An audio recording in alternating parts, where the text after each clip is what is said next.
Rev it up and welcome to Cars Yeah, show number 1798. Be prepared to be inspired. This is Cars Yeah, where you'll enjoy interviews with inspiring automotive enthusiasts. Mark Green is here to provide you with a fuel injection of automotive inspiration. So get in, sit down, buckle up, and get ready for a wild ride here on Cars Yeah.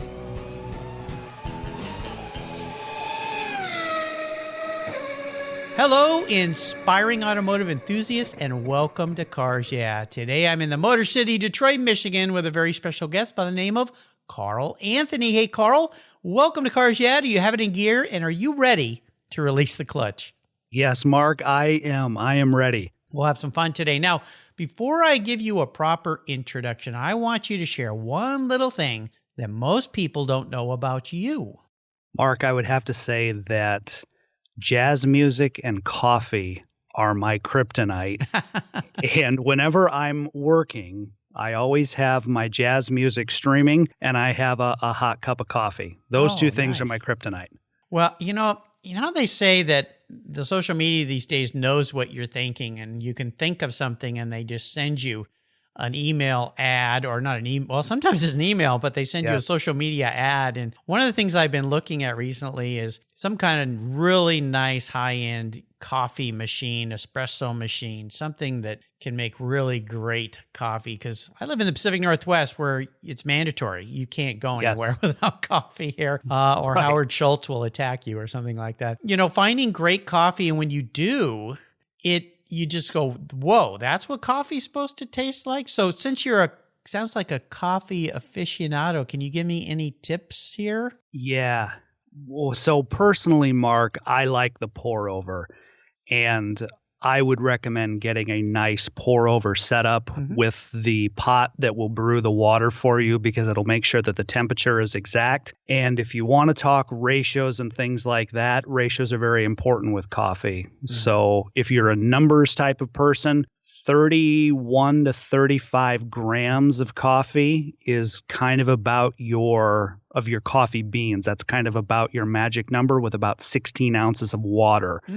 But research like the 1 to 15, 1 to 17 ratio, because you'll want to change that ratio of water to beans based on your palate, based on your preferences. But a pour over, absolutely worth the time and the energy. And then you can do it with any coffee you want. So if you like a lighter roast, a darker roast, doesn't matter. You get the beans, you grind it yourself, you do the pour over, and it's amazing. Okay, I'm making notes. That sounds like a plan.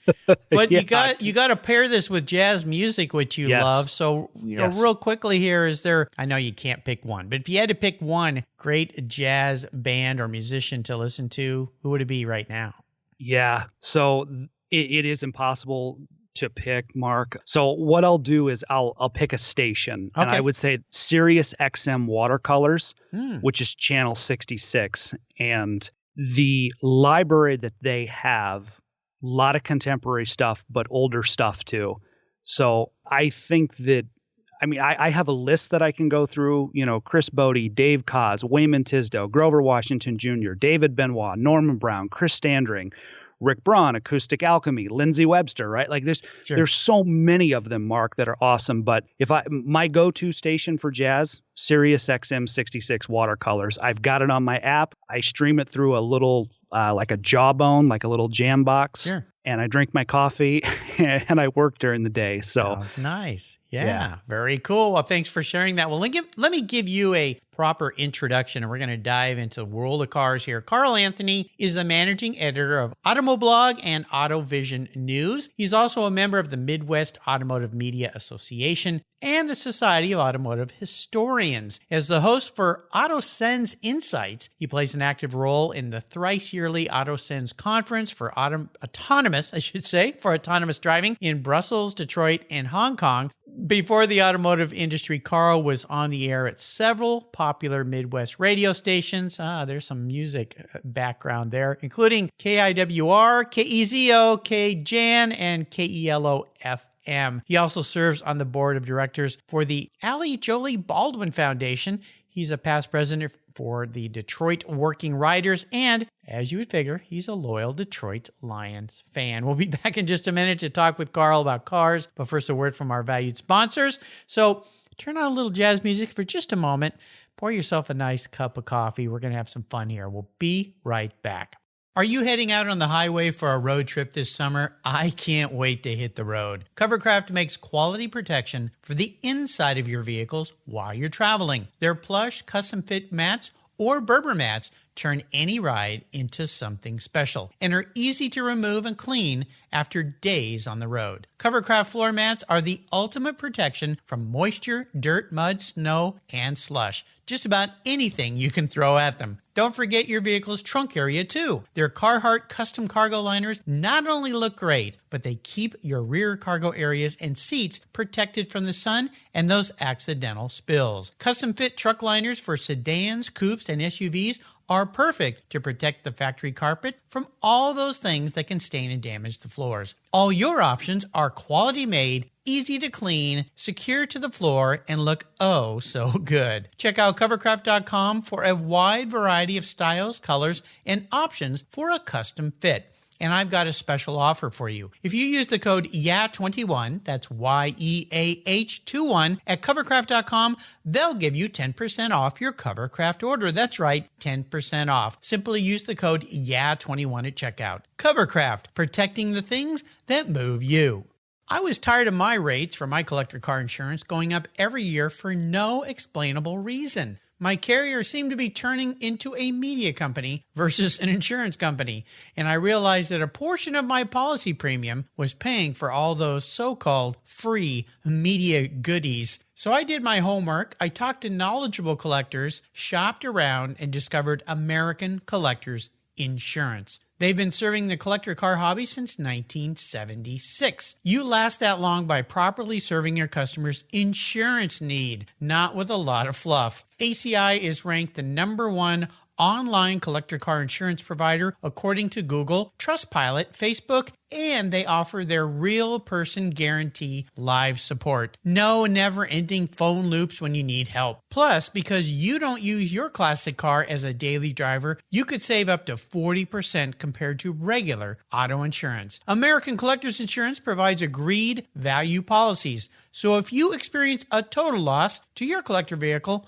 or it's stolen, you'll be paid the amount listed on your declaration page, less any deductibles, of course. No ifs, ands, or buts. Give them a call today and ask for your free quote at 866-ACI-YEAH. That's 866-224-9324. Tell them you're a friend of mine, Mark Greens at Cars Yeah. American Collectors Insurance. Classic car insurance designed by collectors for collectors. All right, Carl, I'm in the mood now. Got my coffee going and turn the music down so we can talk.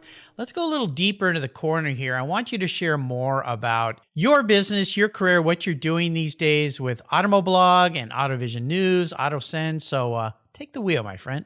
Yeah, and thank you, Mark, for the opportunity today to be on your podcast. You're welcome. So it means a lot to me, and it means a lot to our team as well. But as far as the websites go that Gearhead Media publishes, Automoblog and AutoVision News, they're two different websites, two vastly different audiences. But the Reader's Digest version, Automoblog is an automotive website, and our job is to help people understand more about cars and driving. Our audience is primarily enthusiasts and consumers, so we'll feature things like news, we'll feature reviews either of new vehicles or of automotive-focused products like dash cams and radar detectors. And then we have a number of guides, tire guides, insurance guides, warranty guides, guides that are designed to help somebody with the buying or maintaining of a car. Cool. So that's Automoblog there, kind of in a nutshell. AutoVision News, by contrast, is much more industry focused, and particularly on ADAS, advanced driver assistance systems, all the way up to full-on autonomous driving, and then connected vehicles and how connected vehicles can branch off into connected infrastructure and automotive technology. And so it's really more about the future of transportation, which can cover a lot of different things, but mostly advanced safety and autonomous driving and what that may look like in the future. Primary audience there, engineers and marketing and media relations reps who are in the industry in that sector specifically. Mm-hmm. It could be an OEM, it could be a tier one, it could be a smaller startup, but they usually have some vested interest in autonomous driving and ADAS technology or connected infrastructure. And then the last thing on the list, Mark, you had mentioned AutoSens Insights. And the AutoSens conference happens 3 times a year. We're doing them all virtually now with COVID-19, but prior to the pandemic and when things do go back to normal, we have 3 events for AutoSens, one in Detroit, one in Brussels, and then another one in Hong Kong. And that conference is about bringing engineers together who are working on ADAS and autonomous driving and vehicle perception technology. The agenda, the speakers and the sessions and the breakout sessions, everything is very technical. So our motto there is for engineers, by engineers. And my job when I go to the conference is to interview the speakers, the exhibitors, the sponsors, and the delegates, and then eventually all of those end up on the AutoSens YouTube channel. Well, you sound like you have a lot of balls in the air that you're juggling and doing. Let's touch on electric vehicles and autonomous vehicles here real briefly with your knowledge in this, because I find this, we all find this so fascinating. Things are so rapidly changing in our world when it comes to the automotive sector, if you will. The way I kind of see this, and tell me if I'm looking at this wrong, is it seems like electric cars are all coming onto us very, very quickly. However, I think people think, oh, just next year there'll be no more gas cars. Obviously, that can't happen. It's not going to happen. There's too many other pieces to this. Do you think that the thing we'll see first as a norm will be the autonomous vehicles versus everything being electric, or do you see it reversing that role? Yeah, that's a great question, Mark. I think that we'll see electric vehicles first before we'll see autonomous vehicles. Although there is an Oreos and milk effect that happens with electrified vehicles and autonomous vehicles. In other words, when you take a vehicle architecture and you change it fundamentally from being mechanically based, so what we would know in the last 100 plus years, a mechanical based architecture for a car, and you change that to an electrified platform, you automatically lend yourself to next generation ADAS and autonomous systems. So they almost have a natural pairing where if you look at more electric vehicles coming onto the scene, just by their very architecture and their nature and engineering, they just nicely lend themselves to autonomy and to next generation safety technology. But the thing about electric vehicles is that the only thing that's changing is the powertrain. You're not removing the driver from the equation. So there are some things to get used to with an electric car. They don't make the same sounds. They don't handle the same. There's instant torque. But really, driving a vehicle with a powertrain is, it's no different than if you take somebody and suddenly they're driving a turbo 4-cylinder and they're driving a V8, right? Mm-hmm. Yeah, the feel is different. The vehicle feels different. It behaves differently, but you are still driving. So it's less of a jump to take the average consumer and put them in an electric vehicle versus having them go into an autonomous vehicle. Because in an electrified vehicle, you're not removing the task of driving. You still have a human driver behind the wheel. The powertrain is different, but the human is still driving. The human is still doing something familiar. They're driving a car with a different powertrain, but they're still driving, what they're used to. So now they're not putting gas in it, they're charging it at home. Mm-hmm. Autonomous driving is completely different. And when you get into like a level 3 system and the vehicle has to, what they call hand back. So you're driving in a semi-autonomous mode or an autonomous mode, and then the vehicle, for whatever reason, can't operate in what's called the design domain. So maybe there's an obstruction with the weather, maybe the camera can't see. So then it requests the human to take back control, to hand back to the driver. That's not how we're accustomed to doing things behind the wheel. So certainly, yeah. I was taking a nap. Why'd you wake me up? Right. So I think that electric vehicles is a quicker, as far as consumer adoption goes, electric vehicles, in my view, from my vantage point, will happen first before autonomy. But again, there is no denying that the electrified vehicle architecture, just by its inherent existence, will lend itself to autonomous technology. So I think that will come later on. Now, in your talks with experts in this field, engineers, designers, it seems to me the big 800-pound gorilla in the room is infrastructure, especially when you look at what's happened perhaps recently in Texas with power grid problems. California seems to have them every year. When everybody goes home at night and at 5 p.m., plugs their car in to recharge it, where's all this power coming from? Because those little holes in the wall, that's not magic juice that comes out of them. That's got to be created somewhere in some way. And obviously there's government regulated, government mandated. I mean, you bring in the government into it and it slows everything down. What are the thoughts that are being discussed around that? Yeah, I think from my vantage point, Mark, is that you have the headlines and you have the press releases, and then you have the stuff that nobody thought about until now. And let me kind of explain what I mean. So I'll use an example from autonomous driving, and then I'll kind of connect it back here. But 5-6 years ago, it was autonomous vehicles are going to be here by 2020, 2021, 2025. And we're going to see a drastic reduction of traffic fatalities. And that was kind of the headlines. That was kind of the hype. Right. Mm-hmm. And then a pandemic happened and that changed everything. And then engineers, AAA has done studies on this, started doing some fundamental testing of these ADAS systems like automatic emergency braking, and found that they were failing in broad daylight at pretty modest speeds of 25 and 30 miles an hour. And so what we started to realize with autonomous driving is that there's a lot of engineering challenges. How do you get a camera to see not just in broad daylight, but at night and in bad weather? Because humans drive at night. Humans drive when it's raining. So yes, autonomy may be a great thing. It may deliver on all the promises. But at this moment right now, we need to figure out how to make this system see in all conditions. Mm-hmm. Nobody was having the cybersecurity conversation 5 or 6 years ago until we started to go, well, let's talk about 5G. Let's talk about connected infrastructure and connected cars. Suddenly we have to have a cybersecurity conversation because all of those cars now are vulnerable to bad actors, somebody who has a malicious intent.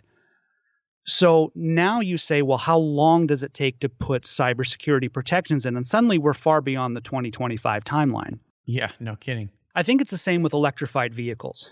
You look at it and you say, okay, we have a target by 2025, 2030, whatever it is, and those targets are great. But along those lines, things pop up like little whack-a-moles at a carnival. Things pop up that you didn't think about before. And in autonomous driving, I named a few examples, but there's some things with electrification. Like, for example, what if I am towing my trailer, my heavy trailer, my camper, and I have to go on a long trip and I have to go all across the Midwest? How feasible is that with an electrified truck versus a diesel truck where I can stop, I can fill up, and I can drive through the desert? Now, that's not to say that that's impossible. An electrified truck would be able to do that. It would be able to do it with the proper engineering and the proper infrastructure, but it can't do it right now. So electric vehicles are great, but for a certain percentage of the population, if I'm a guy that I have a big camper and a diesel truck, I need that diesel truck because that's how I pull my camper through the desert on my cross-country trip out to California. An electrified vehicle doesn't work for me. Those are the things that pop up. So if you want consumer adoption in all facets, you have to look at developing a vehicle that will work for every consumer. And we'll get to that point. We've had over 100 plus years of engineering on the internal combustion engine. Sure. So if you take that same time frame and you say, well, what's 100 years of engineering on electrified powertrain? Then yes, you'll have electrified trucks, but you have to be careful with blanket statements to say it's going to be here by 2025, it's going to be here by 2030. That may be true, but there's going to be certain segments and certain use cases and certain things that are going to pop up that you haven't thought about before that you're going to have to go back to the drawing board that will inevitably push that timeline back. Right. No doubt. There's always something when it's evolving. And you think about how long the combustion engine's been around and it's evolved. Yeah. And I remember as a kid driving through the desert and having to stop and seeing cars with those water bags on the front and have to stop and let your car cool or you just weren't going to make it. It was just kind of normal. You stop and have a picnic, mom would make. And now you think, that's ridiculous. Why would I have to stop in a car and refill the radiator? What? Right. That doesn't happen. So yeah, interesting times are coming and they're rapidly accelerating, to use a bad pun here on Car Chat today. Let me ask you this, Carl, about your driving inspirations. Was there a key mentor in your life, in your world, that helped push you forward into the career that you've chosen? Yeah, there were a handful of them, Mark. And I thought long and hard about the questions that you sent over ahead of time. So I really put my thinking cap on with these. I appreciate that. Thanks. But my mentors, and I'll kind of go through the list briefly here, but Sophia John is her name. She was my very first program director in commercial radio at 89.7 The River, KIWR in Council Bluffs, Omaha. And I was a young kid. I was cocky. I had a bad attitude, Mark. I was young and immature. But she imparted a lot of wisdom to me when I probably didn't deserve it. And I look now that at almost 40 years old, how I've grown up. And there's a part of me that would love to go back and say to her, look, Sophia, I would love to work for you again in radio.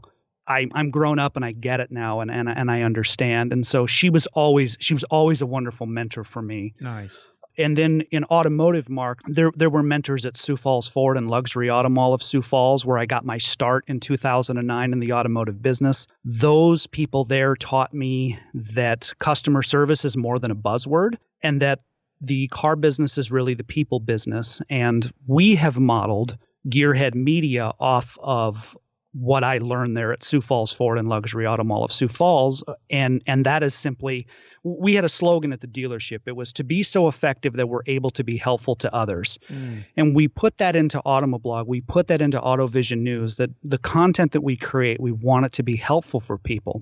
And then more recently, Mark, it's all of my math instructors at Wayne State here in Detroit. And we can get to this in probably a later part of the podcast, but I'm a non-traditional student. I'm going back. I'm studying for my engineering degree. And wow, now you're doing that? Yes. Wow. Yes.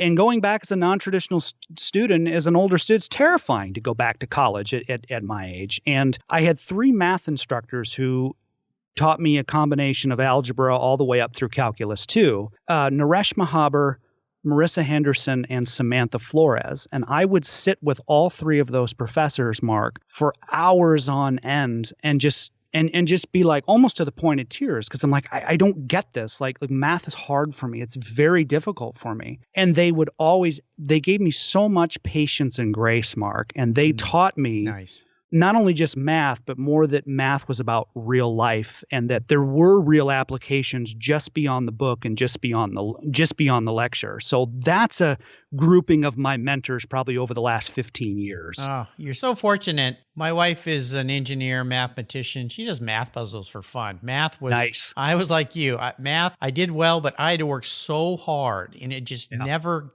clicked in my brain. And for her, she has this, it's a different brain set. I know it is. There's some wires that in my brain are crossed. Hers, they're perfectly in line, and she just loves it. And it's a game for her. And thank goodness my kids had her as an afternoon tutor when they came home from school, because they did not want me. That's for sure. For that use, that's for sure. How would you advise others going into this career path you've chosen? Is there a couple words of wisdom you might offer? Yeah, that's a great question, Mark. And I would say to find a mentor, which is what we were just talking about. Right. Learn all that you can. Read, constantly read. And don't be too quick to form an opinion. Realize that there are, especially in automotive, 2 sides to every story, that there's always more behind the data. When you see things like the latest market trends, understand that there's more behind that. Take a deeper dive before forming an opinion. You know, this comes to mind when the first ideas were coming out about autonomous cars, and I went, who on earth would want to do that? Now, I'm a sports car guy, a driver, I raced. Right. I thought, who would want the car to drive itself? What a crazy, dumb idea. And then I looked at it, as you say, from another perspective, through some other eyes. through my mother's eyes. Right. She's aging. Driving is becoming a bit more of a challenge for her. And I quickly realized, wouldn't it be nice if a vehicle just pulled up, she walked out, got in it, and it took her to a doctor's appointment, Yes. to the hair appointment, or the nails or grocery store, wherever you're going. Right. And I went, oh, I hadn't thought about that, because I'm only looking at it from my perspective. And I was having the conversation with my son. He goes, Dad, remember what you used to tell me when I would have disagreements with other kids in my classrooms? Don't argue your point first. Ask that person why they think the way they think. Right. Get their perspective first. It goes back to Stephen Covey's 7 Habits. First, listen to understand, then speak to be understood. And you're exactly right. And that's the thing I always try to do when I look at the craziness in social medias. Instead of coming unglued when I see something that I don't agree with, stop and ask myself, why would they think that's a good idea? Why? Right. And maybe even ask them. Although sometimes that's met with some pretty negative responses. You're questioning me? Well, yeah, Right. I can't see your perspective. Help me see it. So great advice you've got there. Let's take a short break and thank our sponsors. We come back as we continue on this path of challenges. Since you get a nice segue there, I'm going to ask you about a big challenge in your world. So sit tight. Keep the seatbelts on. Be safe. We'll be right back. How did you discover your path to a fulfilling life? Too many young people flounder in finding an education and a career that fits. But for those who have a passion for cars, trucks, and motorcycles, and who love working with their hands, problem solving, and fixing things, a career as a professional auto technician is incredibly rewarding. Cars Yeah is pleased to team up with TechForce Foundation, our charity of choice, in bringing scholarships, technical education, and hands-on experience to young people so they can discover a possible future. Join me and lend your support by visiting techforce.org today. I've discovered Linkage. It's a new quarterly publication and website that covers the automotive market, driving, restoring, collecting, and discovering your passion for motor vehicles. Linkage is about experiences, opinions, and values. Linkage is an actual informed, reasoned opinion based on first-hand experiences. A talented Linkage team covers the automotive world, the people who share your passion and mine, smart, considered, rational, and experienced opinions, ones you can learn from and grow. That includes our passion that drives auctions and the collector car market. So come with me and join us on this journey. Join Linkage. Linkage, geared for the automotive life. Subscribe today at linkagemag.com. And don't forget, when you're on their website getting your subscription, use the code CARSYEAH and they'll give you $10 off. Okay, Carl, we're back. So I want you to share a huge challenge, obstacle, failure, something you've met up with in your life. But of course, the most important part of this is, what did it teach you and how did you move forward in a positive way? Yeah, that's a great question, Mark. And I think now, looking back, the biggest failure that I had, and I alluded to this a moment ago when I talked about my mentor, Sophia John, but my biggest failure was my radio career when I started in commercial radio back in 2006. And what I have learned over the years, Mark, and this is something that automotive has taught me, is back then I was very good on the air, but I was very bad at radio as a whole. I knew how to be on the air. I knew how to be on the radio. I knew how to do audio production, but I was largely unaware of how the radio business worked. And that wasn't something until I learned much later in life. And so then you throw a bad attitude on top of that. You throw just being young and immature on top of that. And it was a recipe for disaster. And I was unwilling to make the sacrifices necessary. So that is certainly, when I look back at my life, Mark, my radio career is certainly a failure. However, today, my broadcasting education that I received at Iowa Western in Council Bluffs, Iowa, that prepared me for automotive and particularly prepared me for the work that I do with Automoblog and AutoVision News. I approach both of those websites as a program director would approach a radio station. My broadcasting education taught me things like interviewing and taught me things like news writing. Those are things I use every day with Automoblog and AutoVision News. One of our big goals in 2021 is to start a YouTube channel and to build up our presence for Automoblog on YouTube. And if we can accomplish that, there's more opportunities there, Mark, where I can use my broadcasting education. And what I have learned as I turn 40 this year is that I squandered my radio career 15 years ago, but I will not squander automotive. And that was the most powerful lesson. So my goal now as I get older is not necessarily to be a great automotive writer or editor, but is more to be just an expert on the automotive business, because I've been through that before. I was good on the air, but I was really bad at radio. So that's my perspective now is if I understand automotive, if I seek to understand automotive, and I'm constantly a student of the automotive industry, I will in turn be a better automotive writer and editor and so on and so forth. Well, you mentioned a bucket list item there, launching into YouTube and so forth. Is that a great, when I asked this question about another big accomplishment you'd like to undertake and overcome and master that skill, would that be it? That would certainly be one of them.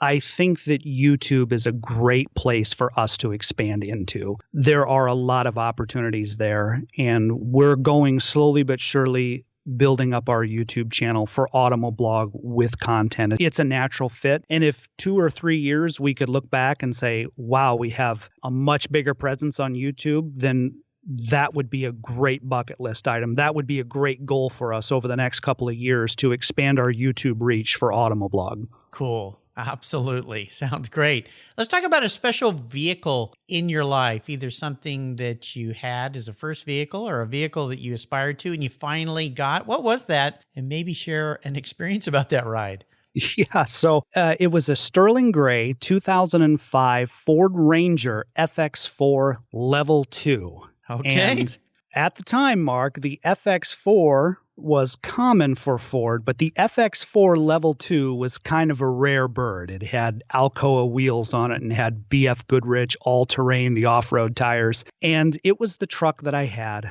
when I first started working at Sioux Falls Ford in January of 2009. And as I was getting my feet underneath of me in the car business and I was learning to sell cars, and actually during a very hard time because it was right around then that GM and Chrysler had declared bankruptcy and Ford was tough time.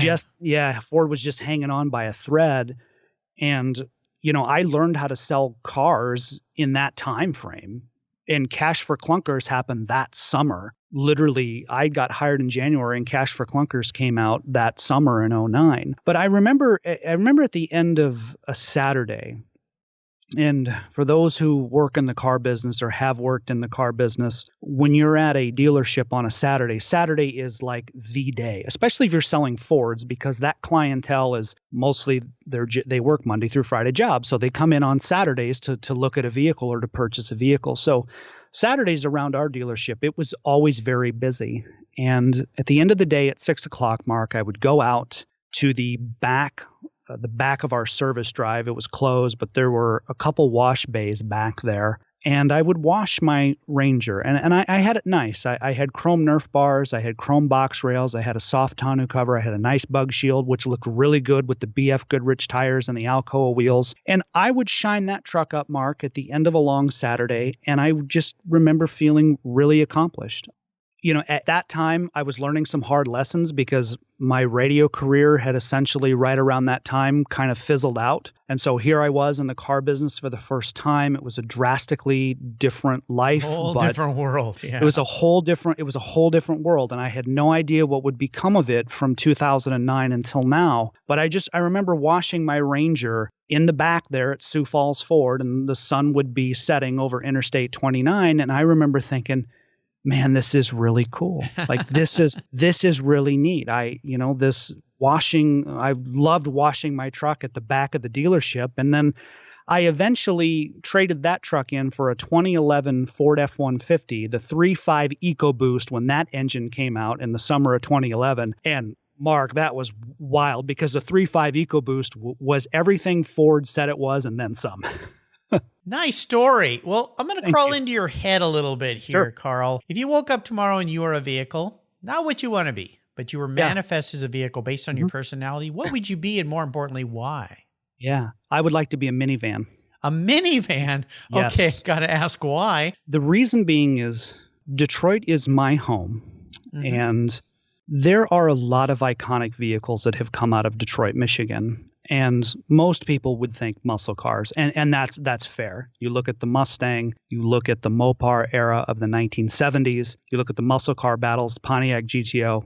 Detroit is responsible for all of that. The Woodward Dream Cruise that happens over the summer. So we are a car town, just as Nashville is a music town. But there is one vehicle that is equally iconic when it comes to Detroit's history, and that's the Dodge Caravan and the Plymouth Voyager. And when those vehicles appeared in 1984, Mark, they changed the way we thought about transportation. My parents had a 1989 Dodge Caravan with the wood paneling on it and everything. Had a turbo engine in it, so it was actually quicker than you might have thought. But we loved the minivan, and everybody I grew up with had a minivan. Again, it revolutionized transportation. So in my view, in terms of automotive history, the minivan is as iconic as muscle cars. So part of that wanting to be a minivan is the love that I feel and the appreciation that I feel to Detroit.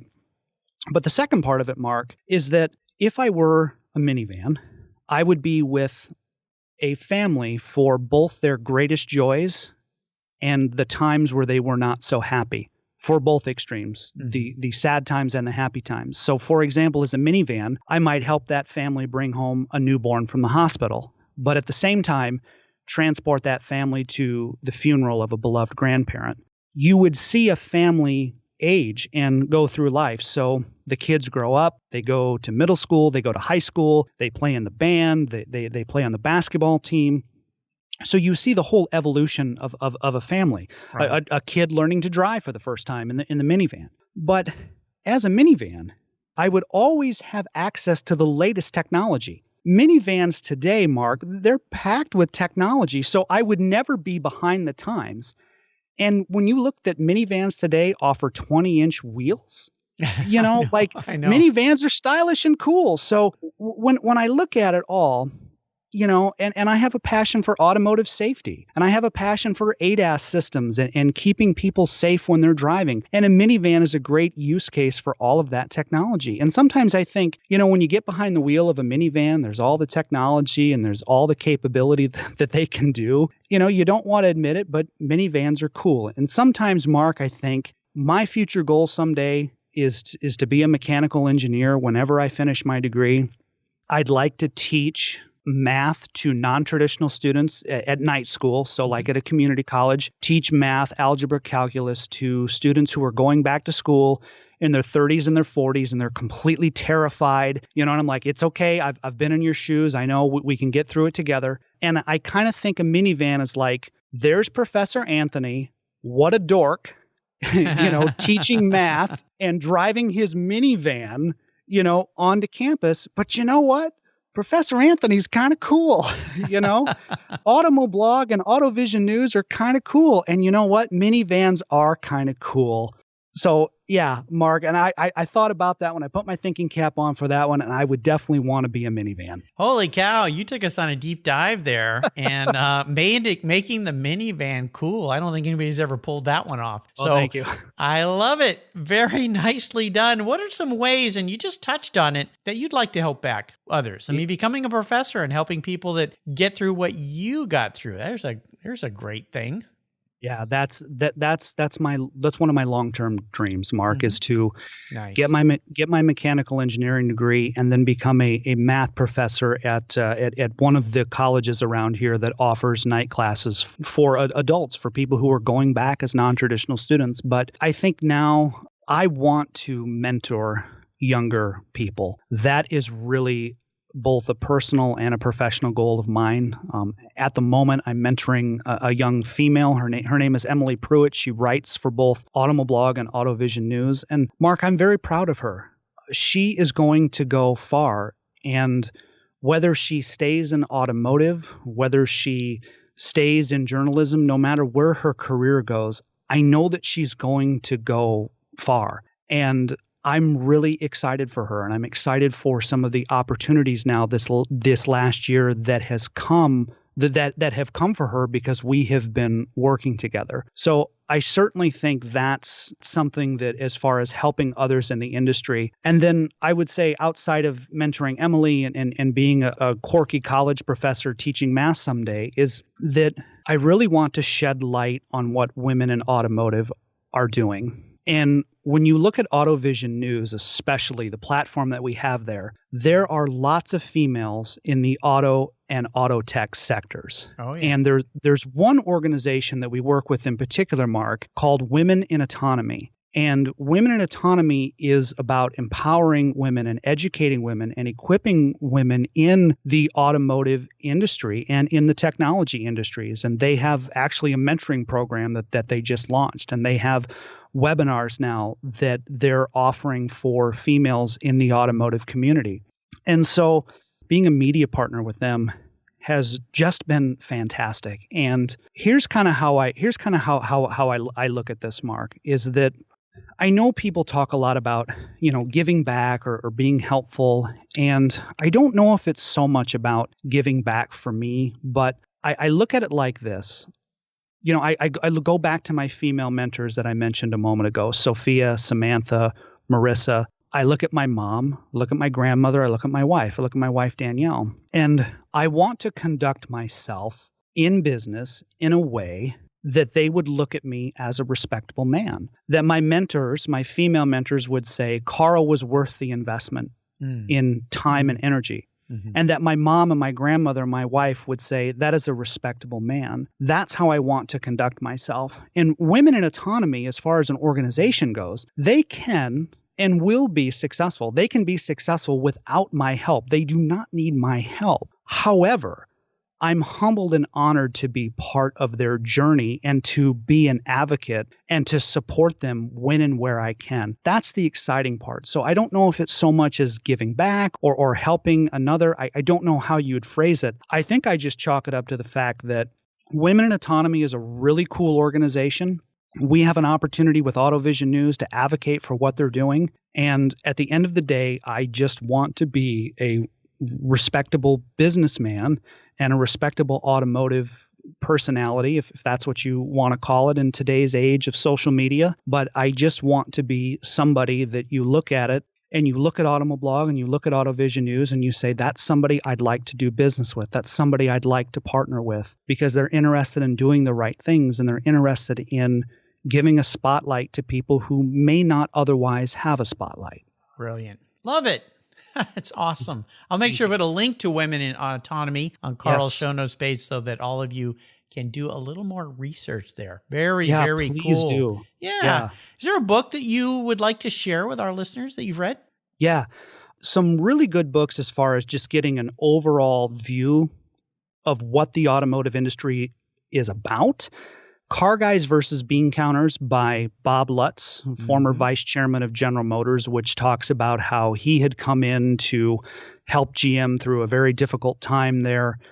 Great book, excellent book. And then American Icon by Bryce Hoffman, another just excellent book about Alan Mullally's tenure at Ford Motor Company and some of the challenges that they had to overcome. And then I haven't read the book yet, Mark, but it's next on my list, and it's called 8-Track, the First Mobile App. And it's by R.J. King, a fellow Detroiter and editor of D-Business. And it is about, it's my understanding, it's about how the 8-track tape player became a thing in cars. So I haven't read it yet. That's the next book on my list, but I'm really excited to read that one from R.J. King. Very cool. As my listeners know, I'll put all these books on Carl's show notes page so you can do a quick click to add them to your automotive library. One more quick break. When we come back, it's the ultimate drive. So stay in your seats. Did you know that Cars Yeah! Is in the top 1% of all podcasts based on listenership, according to Libsyn, the premier RSS feed for podcasts in the United States? That's right. And Cars Yeah! Is the only 5-day-a-week automotive-focused podcast for you to get your message into the ears of thousands of listeners daily from all over the world. Plus, DuPont Registry recommended Cars Yeah! Is one of their top 10 car podcasts for you to enjoy.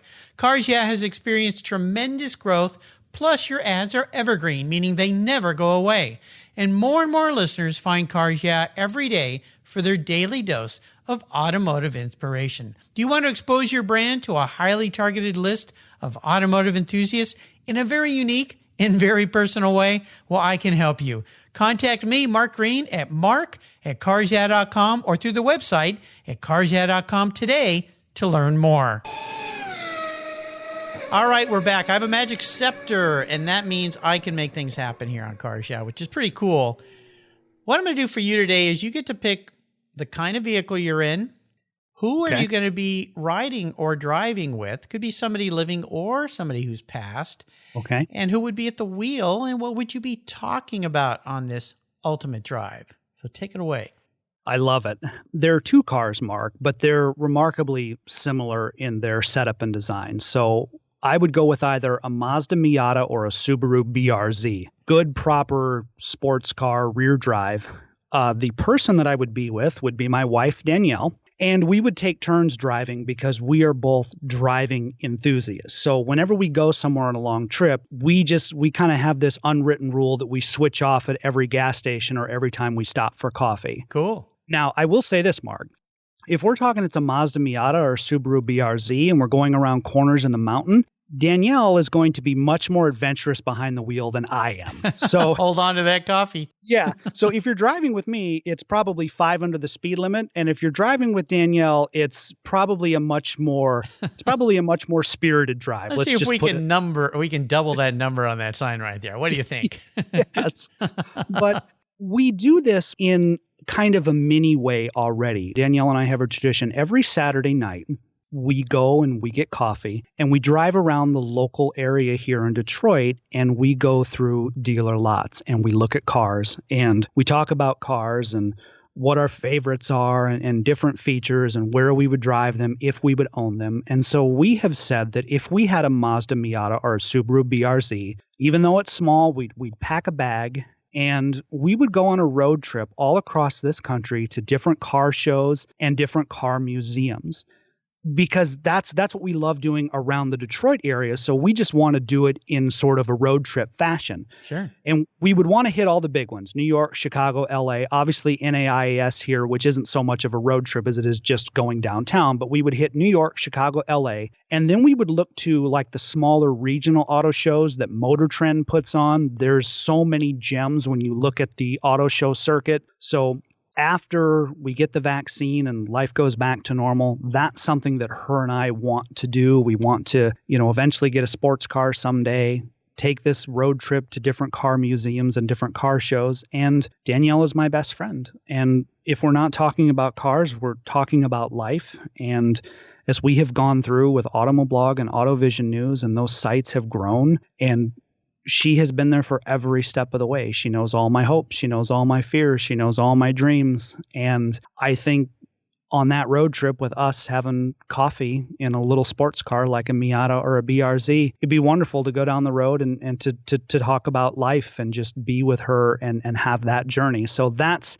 if we're going to wave the wand, the magic wand, Mark, that's what I would want to be doing. Sounds like you married the right lady. That's for sure. Did. So very good. Very good. Well, you've taken us on a wonderful drive here today, Carl. This has been so much fun. Before I let you go, could you share maybe one little parting piece of wisdom, guidance, a success quote, or a mantra?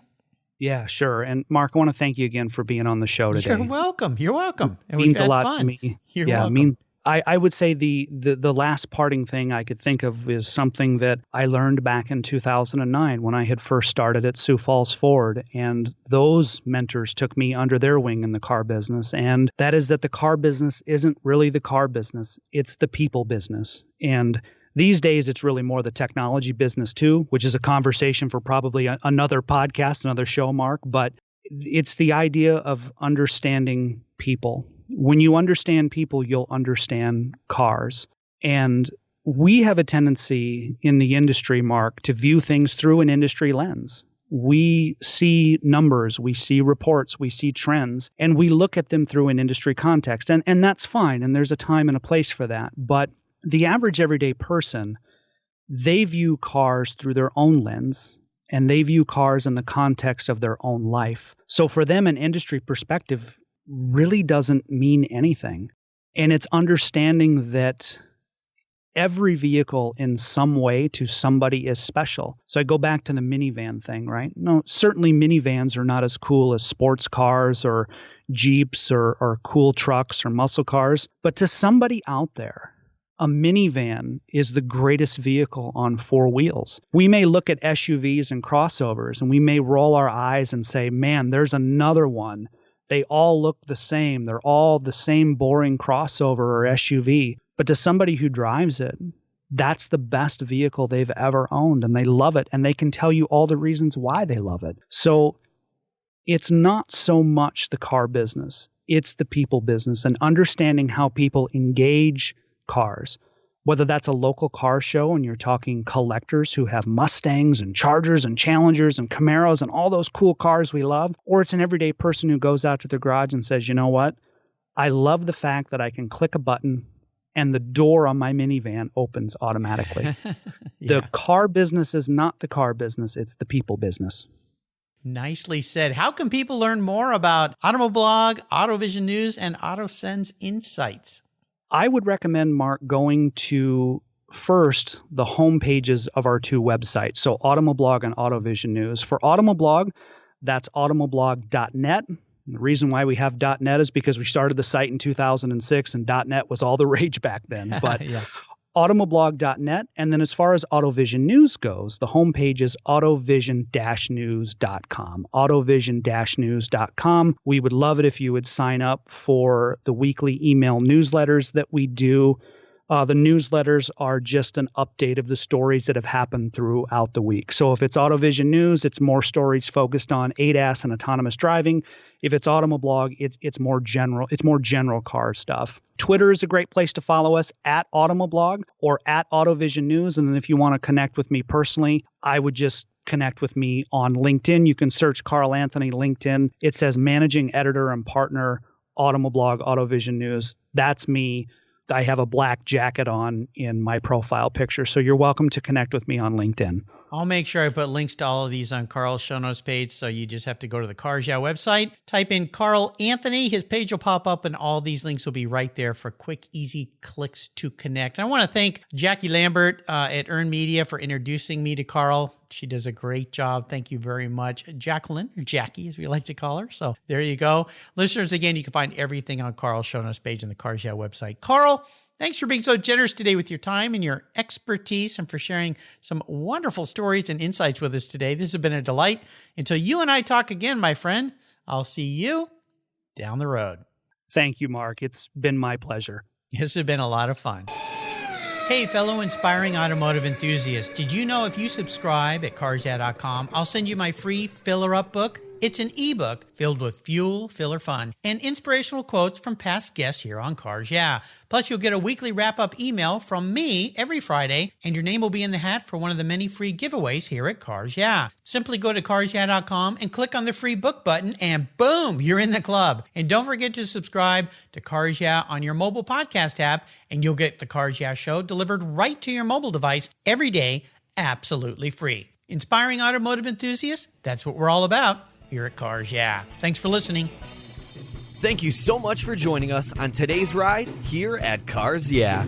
Drive on over to carsyeah.com to find show notes and inspiring automotive fun. Download your free copy of Filler Up, a fun book filled with gorgeous photographs of fuel filler fun, including quotes from more inspiring automotive enthusiasts.